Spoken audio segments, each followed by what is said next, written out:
বক্তবলী union তারেকিয়া প্রজন্ম দলের জাতীয়তাবাদী প্রজন্ম দলের কমিটি ঘোষণা ও দেশনেত্রী বেগম খালেদা জিয়ার সুস্থতা কামনা ও নারায়ণগঞ্জের অহংকার লক্ষ কোটি যুবকের হৃদয়ের স্পন্দন আমার নেতা আমার অহংকার জাকির খানের সুস্থতা কামনায় আজকের এই অনুষ্ঠানে মঞ্চে উপস্থিত আছেন আমাদের সকলের শ্রদ্ধাভাজন আজকের অনুষ্ঠানের মধ্যমণি জনাব সলিমুল্লাহ করিম সেলিম দাদাভাই।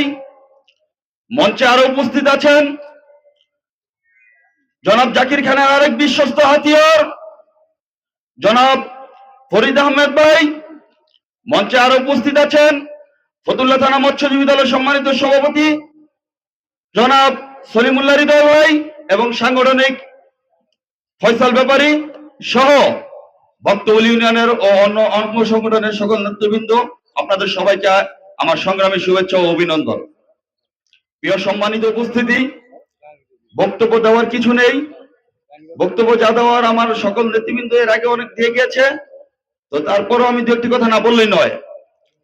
আজকে এই অনুষ্ঠান যাদের জন্য বক্তবলী ইউনিয়ন প্রজন্ম দলের সকল নেতৃবৃন্দর কাছে আমার আহ্বান থাকবেন, কারা নেতৃত্বে আসছেন বা কারা থাকবেন এটা জানি না, নেতৃত্ব ঘোষণা দেওয়ার পরে সেটা জানতে পারবো, কিন্তু আপনাদের কাছে আমার একটি আহ্বান থাকবেন, কিভাবে বাংলাদেশ জাতীয়তাবাদী দলকে শক্তিশালী করা যায়, কিভাবে নারায়ণগঞ্জের গণমানুষের নেতা জাকির খানের হাতকে শক্তিশালী করা যায়, কিভাবে আমাদের জাদা সেলিমের হাতকে শক্তিশালী করা যায়, সে লক্ষ্য এবং উদ্দেশ্য নিয়ে আপনাদের কাজ করতে হবে।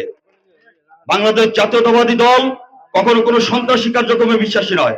বাংলাদেশ জাতীয়তাবাদী দল কখনো নৈরাজ্যতায় বিশ্বাসী নয়।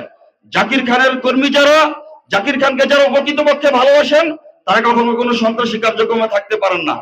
যদি কারো মধ্যে এই নিয়ত উদ্দেশ্য থাকে যে রাজনীতিতে এসে, নেতৃত্বতে এসে সন্ত্রাসী চালাবো, কার্যক্রম চলবো, তারপর ক্ষমতার দাপট দেখাবো, তাহলে আপনার জন্য রাজনীতি না, আপনি সন্ত্রাসীতে চলে যান।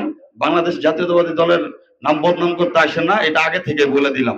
কারণ জাকির খানের কর্মীরা, জাকির খানের যারা প্রকৃত কর্মী, তারা দেশ ও জনতার জন্য কাজ করে। জাকির খানের প্রকৃত কর্মী যারা তাগী এবং শ্রদ্ধাভাজন, তাদেরকে সম্মান দিয়ে সবসময় চলতে হবে। বাংলাদেশ জাতীয়তাবাদী দল কখনো কোন সন্ত্রাসী কার্যক্রমে বিশ্বাসী না। সংগ্রামী উপস্থিতি, বক্তব্য দীর্ঘায়িত করবো না। সর্বপরিসরে আমি একটি কথাই বলতে চাই, নির্বাচন অতি সন্নিকটেই, যাতে আমাদের দলের বদনাম না হয়, এই উদ্দেশ্য এবং লক্ষ্য নিয়ে আমাদের সকলকে কাজ করতে হবে। এই বলে আমি আমার বক্তব্য শেষ করছি।